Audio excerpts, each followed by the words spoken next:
They called him a thief, a liar, a criminal who didn't deserve a second chance. But no one remembered the man he was before the mugshot. This is the story of Marcus Reed, a man who fell harder than most, and then did something no one expected. He didn't just clear his name, he saved lives. And by the time the truth came out, the same people who once turned their backs on him were calling him a hero. Chapter 1: The Fall. In 2010, the city of Baltimore was suffocating under the weight of crime and unemployment. For some, the system was a ladder. For others, it was a cage. Marcus Reed was 32, a black man with deep brown skin, broad shoulders, and tired eyes that once held dreams. He'd worked as a warehouse supervisor, earned steady pay, and cared for his mother, Evelyn, whose health was failing. One night, everything changed. A shipment of electronics went missing from the warehouse. When police arrived, the security footage was conveniently missing. The manager blamed Marcus. He swore he was innocent, but no one believed the black man with the key card. Within weeks, he was convicted of grand larceny. No prior record, no physical evidence, just one testimony from a co-worker with a grudge. He was sentenced to 5 years in prison. As the cuffs clicked around his wrists, his mother's cry echoed down the courthouse hall. And for the first time in his life, Marcus Reed felt invisible. Chapter 2: The Prison Walls. Prison stripped everything from him. His freedom, his dignity, his belief that the system worked. Inside, the days bled together. Gray walls, gray uniforms, gray hope. He learned to keep his head down. He worked laundry shifts and read law books, not because he thought he wouldn't appeal, but because he needed something to hold on to. That's when he met Luis Ortega, a wiry Puerto Rican inmate with bright eyes and a sarcastic grin. Luis was different. He was serving time for hacking, not violence. He believed Marcus's story immediately. Man, Luis said one night under the dim light of the cell block, "You don't need the system to believe you. You just need proof." It was a spark Marcus hadn't felt in years.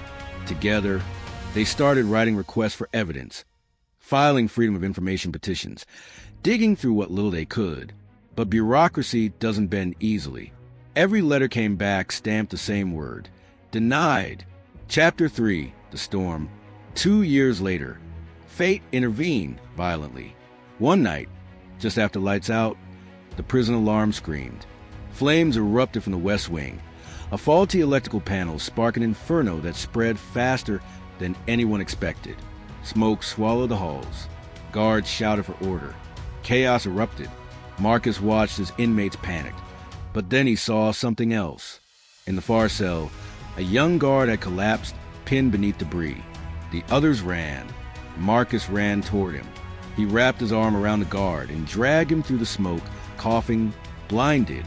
Luis followed, pulling open an emergency door as alarms blared. Together, they carried the guard outside just before the roof caved in. When firefighters arrived, they found 2 inmates and a guard gasping for air near the fence, all alive because of Marcus Reed. Chapter 4: The Label That Wouldn't Die.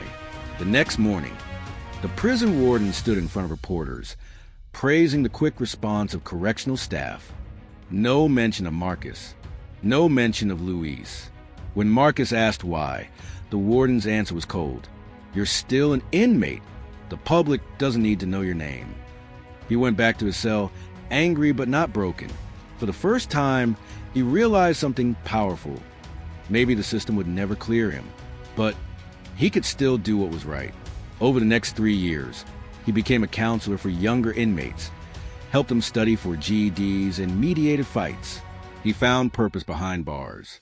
But still, he dreamed of the day someone would finally believe him. Chapter 5: The Advocate.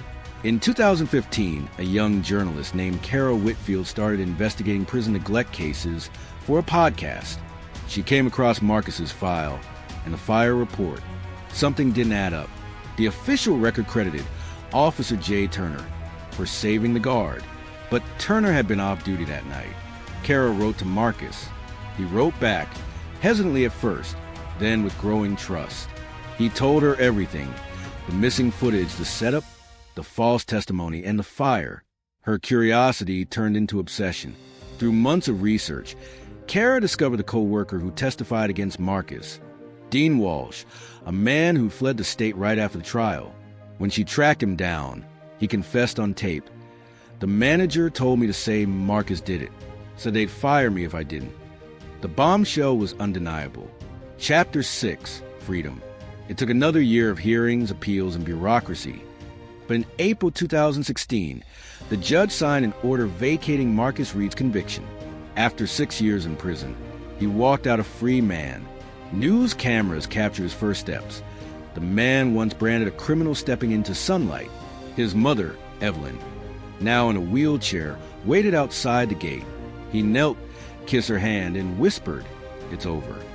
She smiled through tears. "No, baby, it's just beginning." Chapter 7, The Firefighter. Freedom didn't come easy. Marcus struggled to find work. Every job interview ended when they learned about his past. Then one day, he saw a volunteer fire department recruiting poster. He hesitated, then remembered the fire. Maybe saving that guard wasn't the end of his story. Maybe it was the start. He applied, trained relentlessly, and graduated from the academy 2 years later. He was 39, older than most recruits, stronger than most in spirit. Chapter 8, The Day That Changed Everything.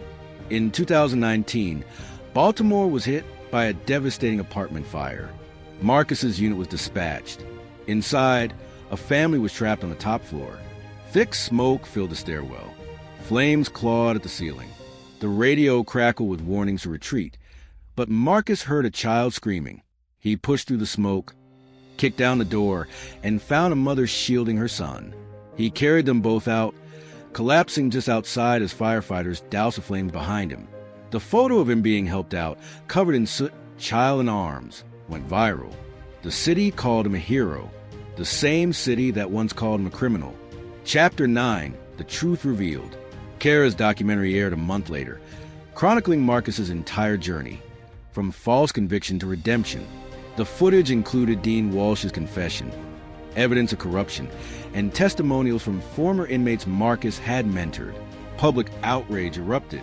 The warehouse manager who framed him was indicted, and Marcus became a symbol of everything broken and everything that could still be fixed. When asked how he forgave, he said, "Forgiveness isn't about them. It's about making space for something better." Chapter 10, Legacy. A year later, Marcus launched the Second Flame Foundation, offering training and jobs for ex-convicts who want to become firefighters, EMTs, and rescue volunteers. He used his past to light others' paths. When his mother passed, her final words to him were simple: "You turned ashes into light." Her funeral was attended by hundreds: police officers, firefighters, journalists, and men he'd once served time with. In the crowd stood the young guard, whose life he'd saved in that prison fire. He saluted as the casket passed. Marcus Reed was once a name whispered in accusation. Now it's spoken in gratitude. He was labeled a criminal, then became a hero, because sometimes the only way to rebuild your name is to live a life that proves the label wrong.